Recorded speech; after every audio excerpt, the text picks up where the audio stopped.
ओम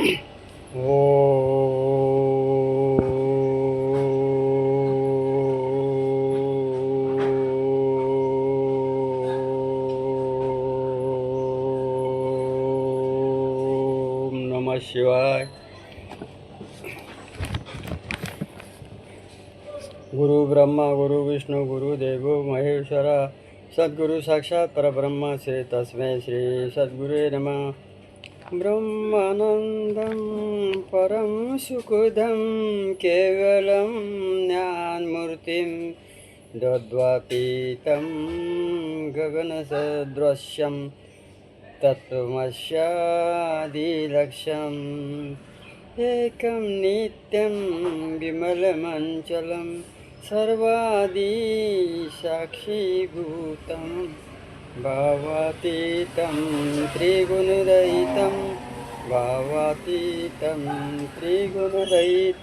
सद्गुरुं नमामि। ब्रह्मानन्दं परं सुखदं केवलं ज्ञानमूर्तिं दद्वातीतं गगनदृश्यं तत्त्वमस्यादिलक्ष्यम्।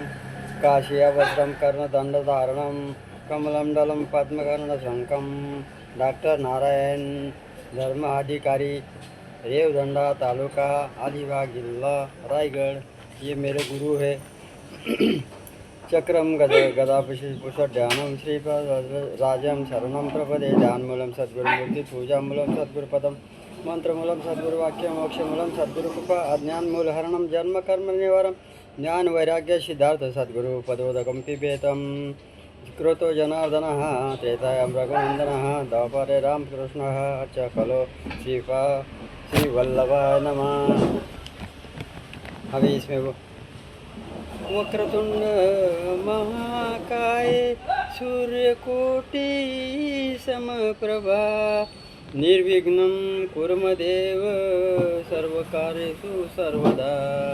या कुंदेदु तुषारहार धवला या शुभ्रवस्त्रारुता या विनावर्दण्डमण्डकीतकरा या श्वेतपद्मासना या ब्रह्म्याच्युत शंकर प्रभुते देव सदा वंदिता सा मा पातु सरस्वती भगवती निशेषजड्यापः। नीलांजन समाभास रविपुत्र यमागर्जनं छाया मातृदं तमाभूतं नमामि सन्न्यास्यं शुभकर्ते कल्याणारोग्यं सुखसंपदा दुष्टबुद्धि विनाशं दीपज्योति नमस्तुते। मंगलमांगल्ये शिवे सर्वार्थसाधिके शरणे त्र्यंबके गौरी नारायणी नमस्तुते। दिक्कालादिनवच्छिन्नन्त चिन्मान्तत्रयमूर्तये बोद्धारो मत्सरग्रस्ता प्रभो स्मय दूषण स्वानुभूत्येकमानाय नमः शान्ताय तेजसे सर्वमंगलमांगल्ये शिवे सर्वार्थसाधिके शरणे त्र्यंबके गौरी नारायणी नमस्तुते। मानवजं मारुतुल्यवेगं जितेन्द्रिय बुद्धिमता वरिष्ठं वातात्मानं वानरयुतमुखं श्रीरामदूतं शरणं प्रपदे। ओम नमः शिवाय ओम नमः शिवाय। अभी ये बुक है चाणक्य नीति का। ये बुक अभी समाप्त हो गया। ये आचार्य चाणक्य प्रणीत है। चाणक्य नीति मतलब अश्विनी पाराशर, ये प्रोफेसर यानी कि जो लेखक है वो है। क्या नाम है? अश्विनी पाराशर। ये पुस्तक अभी समाप्त हो गया। खाली 16वां श्लोक में पढ़ना चाहता हूँ। ये 17वां श्लोक है, ज़रा विवाद में फंस जाएगा, इसलिए नहीं पढ़ सकता मैं, क्योंकि वो नहीं पढ़ा जाएगा, कोई भी नहीं पढ़ सकता क्योंकि उसमें यहाँ पे सार को ग्रहण करे। सार गैर रहे थोता दे उड़ाए। आहा क्या लिखा है। साधु संत ऐसा चाहिए जैसे सूप सुभाए थोता जे नहीं सार गहिर रहे थोता दे उड़ाए। ऐसा रहता है साधु का काम। ये सार देता है बराबर, क्योंकि जैसे सुपड़े में सूप ऐसे घोरता है ना, थोता उड़ा जाता है और सार अंदर भीतर ले रहता है। वैसे विषादप्य मृत्यम क्या लिखा है? ये लिखा है ग्राह्यम ममे द्यादपि कांचनम अपने निचादप्युत्तम विद्याम श्रीरत्नम दुष्कलापी।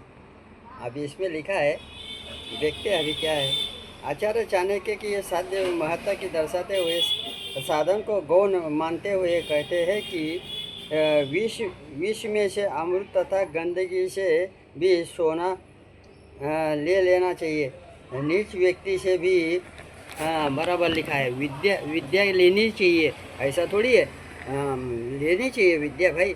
और दुष्ट कुल से भी श्री रत्न को ले लेनी चाहिए। अमृत है, जीवनदायी है, अतः विषय में पड़े हुए अमृत को ले लेना ही उचित होता है।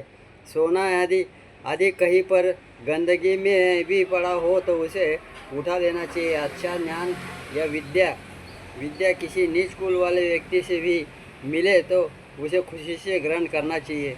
ये नहीं सोचने का कि आदमी तुच्छ है, क्या है, इसको क्या आता है, इसको कुछ नहीं आता है। नहीं, ज्ञान लेना चाहिए, ज्ञान किसी से भी लेना चाहिए। ऐसा नहीं समझना चाहिए कि छोटा कुल का है, ऐसा नहीं चाहिए। इसी तरह यदि दुष्टों के कुल में कोई गुणवान सुशील श्रेष्ठ कन्या हो तो उसे स्वीकार कर लेना चाहिए। कहने का तात्पर्य यह है कि किसी भी व्यक्ति को अमृत स्वर्ग विद्या तथा गुण और श्री का रत्न को ग्रहण करने के सभी को हिचकिचाना नहीं चाहिए।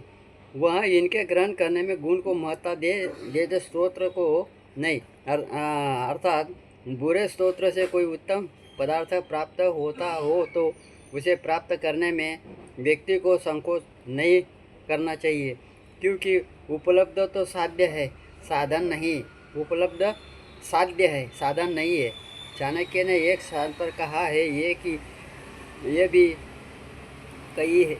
कहा है कि नीच कुल की सुंदर कन्या से विवाह आदि नहीं करना चाहिए, परंतु यहाँ उसका संकेत इस ओर है कि भले ही कन्या छोटे कुल में हो, उत्पन्न हुई हो, वह गुणवंती हो और उसे ग्रहण करने में कोई चाणक्य आपत्ति नहीं है, नहीं समझते।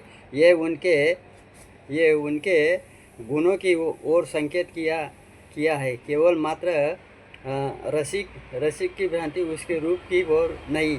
विवाह के संबंध में तो चाणक्य की यह स्पष्ट धारणा है कि वह समान स्तर के परिवार में ही होना चाहिए।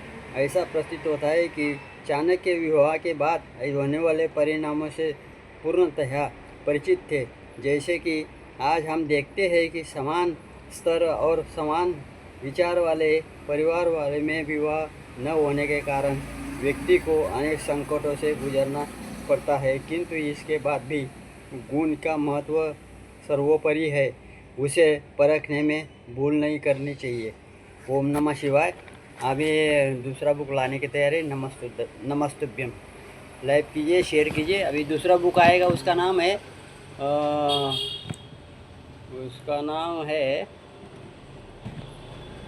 चाणक्य नीति नहीं, वो अपना ये है भर्तरी का एक बुक लाना है।